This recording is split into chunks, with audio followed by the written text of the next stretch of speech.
Hey, how's it going? It looks like we are live actually.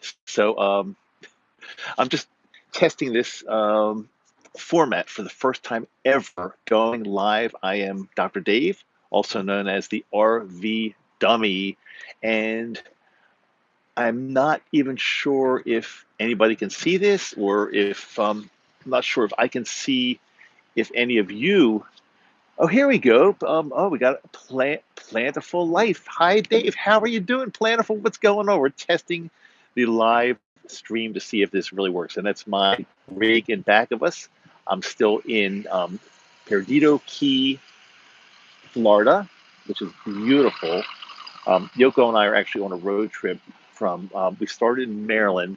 Oh, good. Glad to hear that. Plantiful Life. Very, very cool. Um, we started in Maryland. I don't know when, last Tuesday maybe, kind of started heading south through Virginia, North Carolina.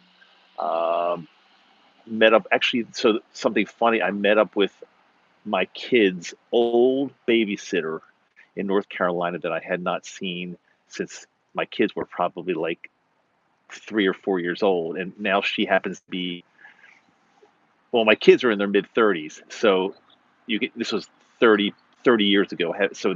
We met up with this babysitter. We stayed with some friends in the Atlanta area, and now we find ourselves in Florida.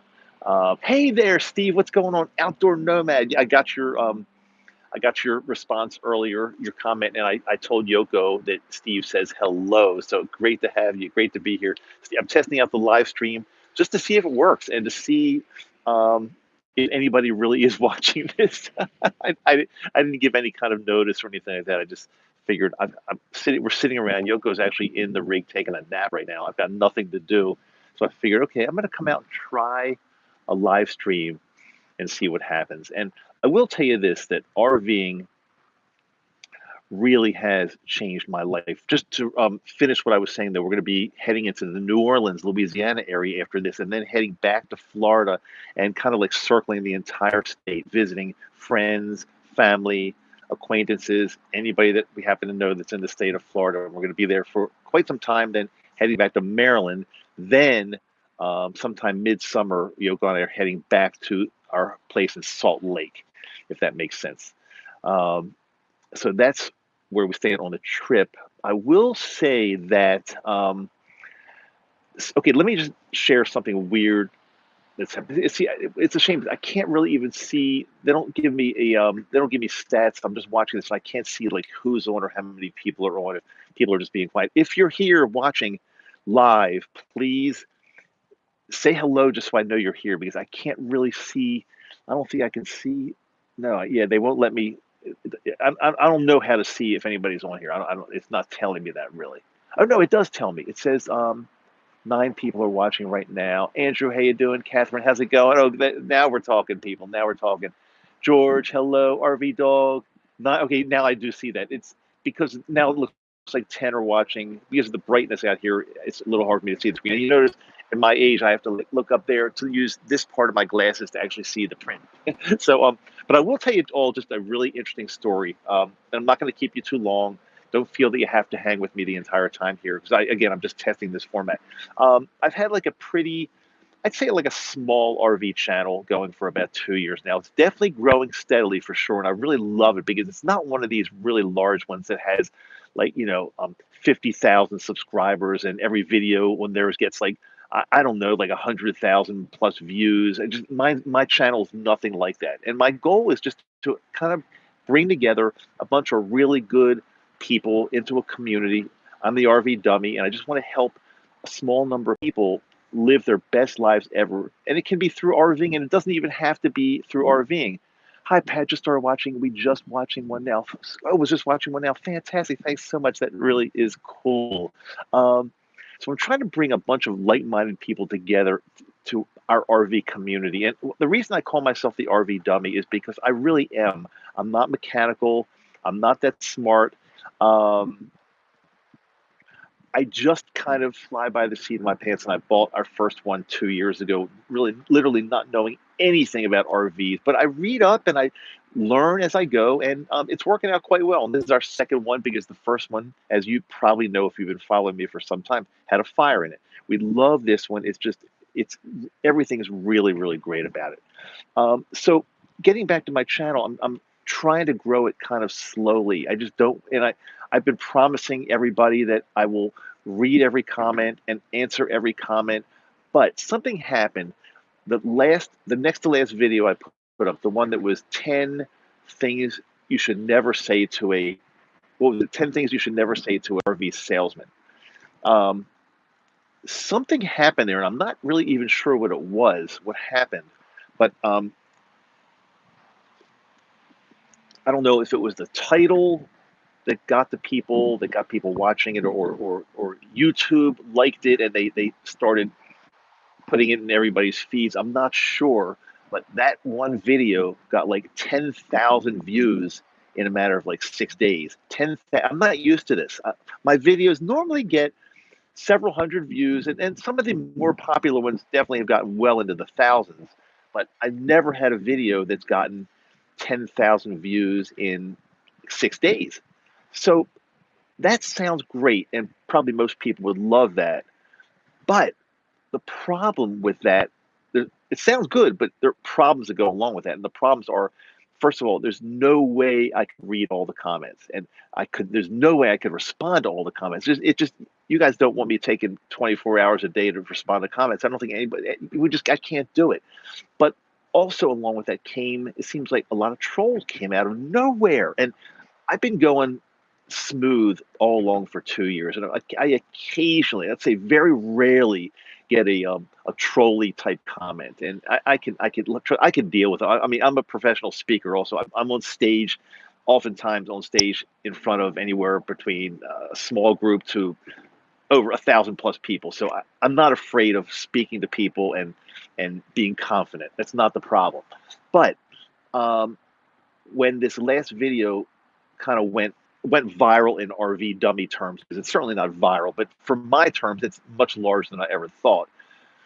The comments some of them started getting kind of nasty, and I was kind of in disbelief because I like to portray myself as a regular guy, which I really am. Some of you know me personally. Steve, Outdoor Nomad, knows me personally. Some others of you, is that correct English? Some others know me personally, and I'm really just a regular guy. Yeah, I'm a doctor, but big deal. I never play up the doctor thing. Dr. Dave happens to be my nickname. I don't like brag that I'm a doctor, and I don't even. I'm a dentist by profession, but I don't practice dentistry anymore. I don't see patients. I'm a businessman. I have a business where I actually help dentists and help through coaching and consulting and things like that.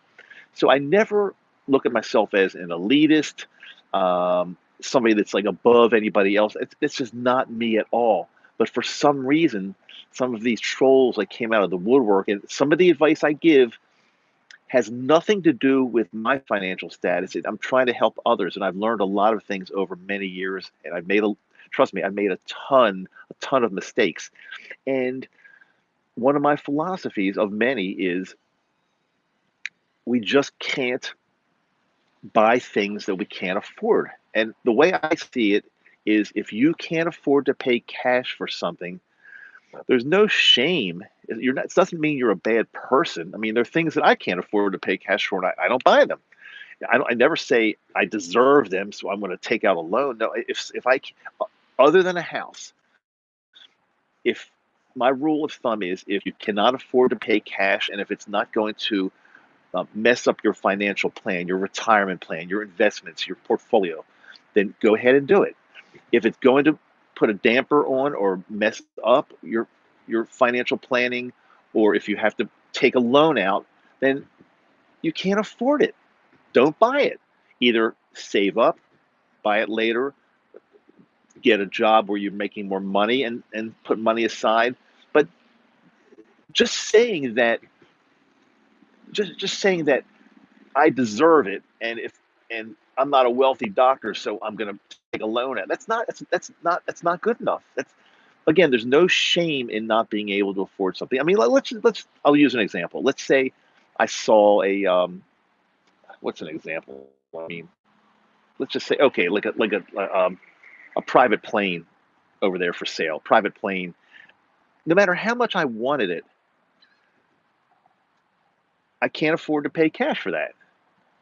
So I could say all day long, well, I deserve it. I've worked hard all my life. I'm gonna take out a loan and buy it. But it would be stupid.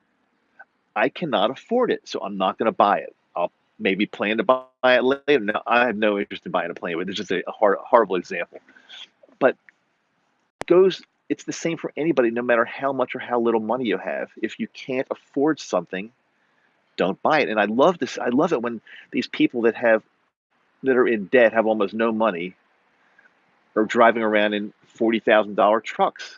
Again, I'm not making fun of anybody and I'm not belittling anybody. And there's no shame at all in not having a lot of money. I've been there. There are times in my life that I did not have a lot of money at all, but I worked really hard. I saved my money. I always spent less money than I made, which allowed me to invest the difference, grow a nice sized portfolio. And now I'm able to live my life the way I want. I'm able to give to charities. I'm able to help other people. And so it pays off, but you have to be very disciplined.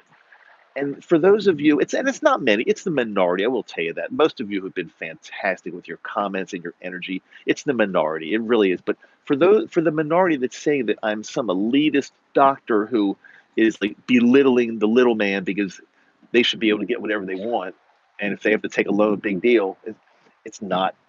It's not sound personal financial principles. It's just not. Now you can do it. You can do whatever you want, but can't. I'm not going to stop you.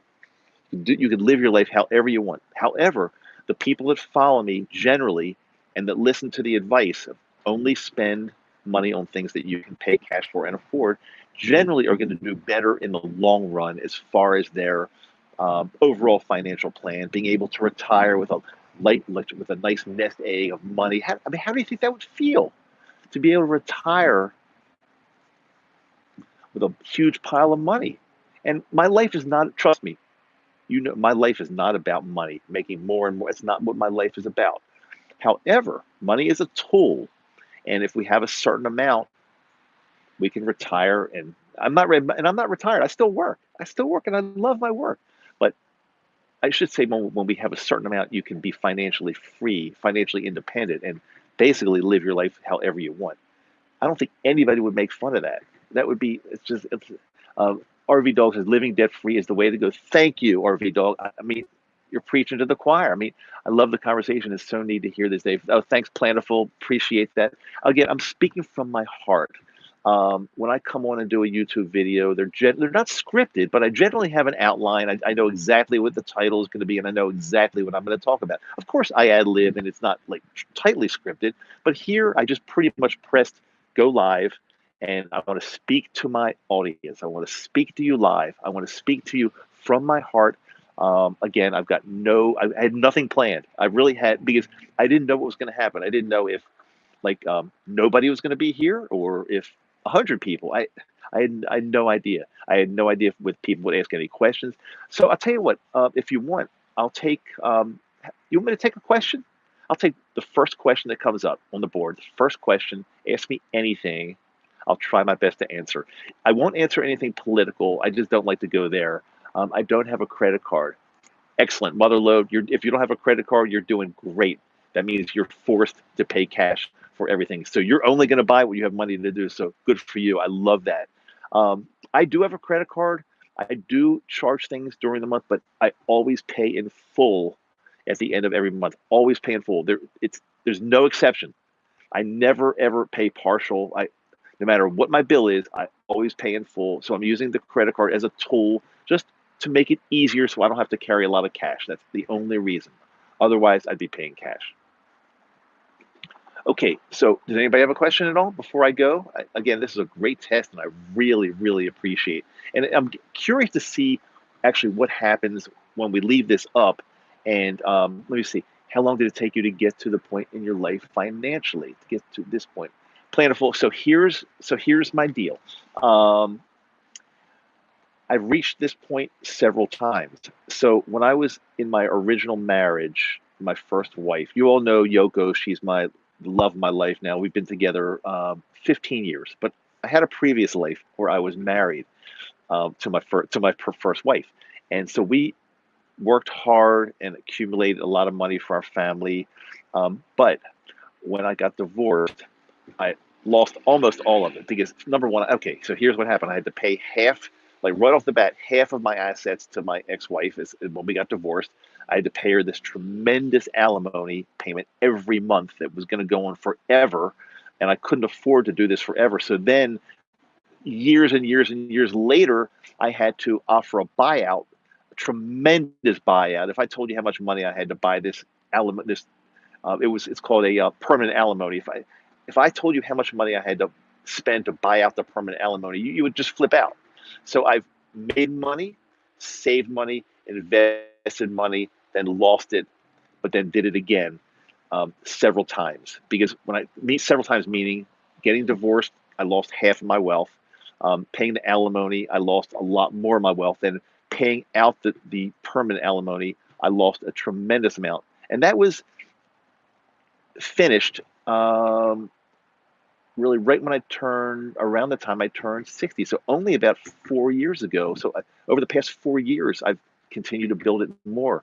So I hope that answers your question. There were a lot of ups and downs, but now I'm kind of running free because my ex-wife is, I was going to say a thing of the past. That's not really nice because I never want to badmouth anybody or say anything bad about her. She's a great mother to our kids, but just not for me anymore. But she's all paid off, all done. So everything that we earn now or anything it's all ours. But still, even so, Yoko and I live way below our means. I mean, way below. We're regular people. Again, we do not do many fancy, expensive things. We've learned to live very, very frugally, but also have a great life and do things that we love to do, if that makes sense. My divorce was worth every penny. Billy, that's why divorces are so expensive because they're worth it, right? That's why they're so damn expensive. They are worth it, but they can be very, very tough. And I'm joking around now. I'm not really one that recommends people get divorced so easily. Divorce is a tool to use only if you've exhausted everything else. If you've tried your best and gone to counseling and tried to work things out, and if it doesn't work out, then you've got to use the tool. It's called divorce, but it's not something to be taken lightly. It's very, very difficult. It's not fun. It's a last resort. But sometimes, as in my case, it was necessary. And I met this wonderful woman. Not imagine a better life. Why did I get divorced? Let's just say, without bad mouthing anybody, because I don't want to say anything bad about anybody. We were married for 23 years, and we just kind of went in opposite ways. And I didn't feel my life was going the way I wanted to. That's the easiest way to put it. Did you say in a video or a doctor? What kind of doctor were you? Yeah. So I did say that, and I'm a dentist. Actually, I still am. I still am a licensed dentist. I still keep my license up. Although I think a year or two ago, I actually actually reapplied to be inactive. But I'm a dentist by profession. I had a dental practice. I graduated dental school in 1980. I practiced dentistry for 13 years. But I decided I did not want to practice dentistry for my entire life. I think I'm very creative, and there's a lot of things I wanted to do. And sitting in an office all day long with a schedule treating patients all day, every day is not something I really wanted to do for the rest of my life. So I became creative and I figured out a way to stay in dentistry and help other dentists, but not have to see patients every day. And that's what I'm doing now. I'm actually a coach and consultant. I've got a coaching business along with my brother Richard, coaching and consulting business for dentists. We own it. We own a dental conference. It's called TBSE. It stands for the best seminar ever. You can look it up if you want. If you're just curious, it's tbse.com. Um, it's fun, and this business has afforded me since 1989, actually, because there were several years that it all overlapped. It afforded me um, the what's the word I'm looking for? The ability, tough word, the ability to kind of work from wherever I want as long as I've got an internet connection. And of course, when I first started the business in the late 80s, we didn't have that. But as time went on and we got all these modern conveniences, I'm able to work from wherever I want. And it's good for you to follow your dreams. Yes, Pete, I did follow my dreams, and I'm super, super happy. And I really encourage my friends, my viewers, my subscribers to. I can't see anyone not getting along with you. You have one. Oh, thanks so much. I really appreciate that. Well, ask my ex-wife. You know, she's a good person, and I think we both realized that we're just not. Time went on, and we just, we were kids when we met. We were 18 years old, and as time goes on, and you have different interests and different things, we went different directions, and I always want to be respectful to her. As I said, she's a great mother to our two kids. We have two kids. They're in their 30s now, so they're not little kids. But I would never badmouth her or say anything bad about her. We both tried. It just didn't really work out. That's all I can say. But whenever something like that happens, I think it opens up the opportunity to um, have something better that comes along. For example, I'll get back to RVing just for a second. When our first RV, Sireney number one, had that horrible thought, I couldn't sleep at night. It was like the worst thing. This was like our dream, and I saw it just going up in flames. But um, after the insurance said it's a total, what do you call it, like a total loss, they wrote me a check, and Yoko and I started looking for another Sireney, and we love Class Bs. By the way, those of you that came in late, that's our Sireney right behind us. Um, we found one that was, sorry. Oh wow. One, two, three, four. I think there's like a naval station somewhere around here. Like this tremendous formation of like six fighter jets just went by, and then one following them. It was really, really cool, but very, very, very loud. Um, what was I saying? Oh yeah. So I know what I'm saying. Thanks. I know what I'm saying. So I thought that was the worst thing ever. That your place, right? Exactly. I can't afford it. um, I thought that was like a disaster, and I literally couldn't sleep. But then we put our efforts into finding a new Sireney, which we did, and this one turned out to be even better, much better than the first one. Cleaner, newer, everything works. And we love the first one. Don't get me wrong, but you don't know what you don't know, and this one is just so much better. But I never would have known that, and so it's kind of parallels my marriage. I didn't. It was very scary to get out of that. I didn't know what was going to be on the other side. I went through terrible times of depression, and I felt like I lost my friends, and especially friends that I had made through our marriage. I just thought I lost everything. But then, when you work on improving and finding what the next step is, it's generally much better. So my marriage, my Sarani here, um, my dental practice changing. Look, that was a big risk changing from being an active dentist to a business person. That was a tremendous risk. But I'll tell you, the other side in these three examples turned out to be so much better for me. Everything in life happens for a reason. Billy, absolutely. I really do believe that people that come into our lives, people that leave our lives, I do believe that everything does happen for a reason. And um, so, yeah, that's what I have to say. I've been going for 24 minutes live, not knowing what would happen in my life. Everything has gotten better. Good going, Billy. I love hearing such positive stories. Now, I wouldn't be surprised once we finish today in a few minutes and this goes up on Facebook. I'm not going to be surprised if the trolls start attacking me. But I realize that when you're like on social media, especially like put yourself out there, and there are going to be just some negative people out there. I met the best woman in the Philippines. Yeah, sweet, good for you, good going. Sounds like you're really really happy, Billy, and I'm really happy for you. I really am, because when we all hang around positive, happy people, we all become more positive and happy. Up to 22 watchers. Yeah, 20, but that means only now. So in other words, a lot of them have come and gone. So I'm assuming, um, so there are 23 active watchers right now, but people leave the room and people come in, new people come in. So I think, so, probably by the time said and done, I'm guessing we probably have 50 already, 50 people kind of coming in and out. And then it'll be then this video. I think what they do with video live, it's the live streaming, the live streaming.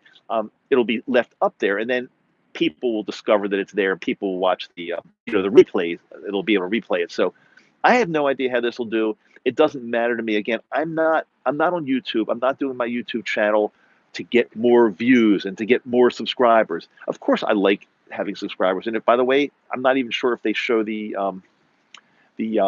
link, the icon, but if it's down there, you can feel free to subscribe if you're not a subscriber yet. I don't even know if they do that.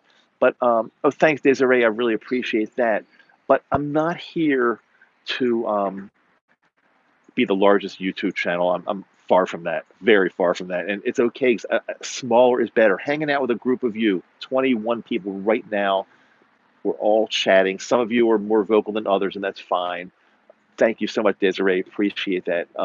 Some of you are just kind of lurking in the background. That's totally fine. Some of you are more vocal, but hanging out with positive people, either on YouTube or in real life, it's the way to go. It really is the way to go. So I'm going to sign off in a couple seconds. I want to say, by the way, one of the best things I've ever gotten in my life is a refillable travel mug from Love at Love's Truck Stop. So if you're an RVer, if you're on the road at all, and every time I go into a Love's Truck Stop or any other, I'll get the iced tea refill. Speaking of living frugally, they usually charge like under $1 for a full refill of this. So that's my frugal tip for the day. Get a refillable mug from Love's because I love Love's. Um, and they've got really good iced tea too. Um, I think that's it. I think that's it. Dave, hello, new subscriber here. I really enjoy it. Thank you, Dave, so much. And with a name like Dave, you've got to be cool. Pete, thank you very much for the time. You have a great day. Thank you so much, Pete. RV Doll just needed a campfire, and it's like we're there. Yeah. Scott and Tammy, where to wonder. Hello, everybody. How are you all doing? I want to say, and George, I'm an RV dummy too. Love your humility. I really am an RV dummy. I don't know what's going on. I figure things out when I need to figure them out. But here's the thing: when you do that, you learn, and next time, you know. So the longer you do it, the more experienced you become. It's like in anything, in dentistry, RVs, computers, whatever it might be. In doing a YouTube channel, whatever it might be. The more you do. When I first started this YouTube channel, I didn't know anything about you. I just said, let's start one. Um, Julie, I'm a dummy wannabe. I love that. A dummy wannabe. Is that like a lower? That's a lower level than a dummy, right? It's a low, low, low level. Um, so again, I appreciate you. I don't want to keep saying the same thing over, but I appreciate the fact that we're a smaller group.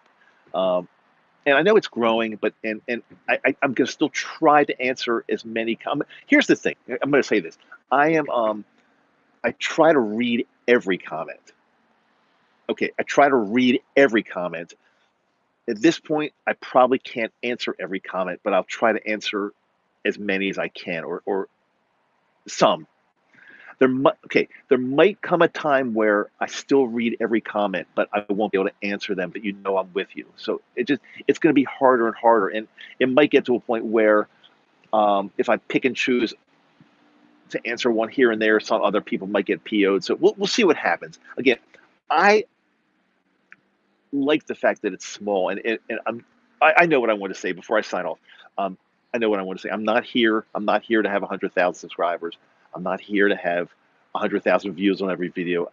I like being the little guy. I like being small. I like being kind of a nobody, but a nobody with a good group of people, a good small group of people hanging around me. I like that. I feel the positive energy, and I think every one of you here feels the positive energy. Till next time, we'll do another one live soon. Whether I can announce it in advance or not, we'll do another one live. But I promise you, I got a lot more great ideas for regular recorded videos. Pete says, I'm scared of the dentist as a 45-year-old guy. I need to find a dentist who knock me out. Pete, dentistry these days is really pretty easy on the patient, and most procedures are actually pretty darn comfortable. It's when you let things go and you don't get checked and you let things go and go, that's when trouble starts. So I urge you to find a good dentist, a good, gentle dentist, but somebody that really is good, somebody that is going to diagnose and see if something's going on wrong. You don't want somebody that just says, "Oh, everything's fine all the time," because chances are something's going on somewhere. You don't want some. Okay, great night. Thank you. I think that was Desiree. Thank you very much. I'm gonna go, guys. See y'all later. This was a success, I think. Bye. I got to figure out how to end it. So let's see. So I'm still live because I don't know how to end it. So let me see how we do this. I'm going to press a couple buttons here. It doesn't work. Let's see. These are like the outtakes because I don't know how to end it. Let's see. Um, this is weird. This is really weird. How do we end? I think maybe maybe pressing the X here will do it. So this is a little embarrassing. This is still part of the video, I know.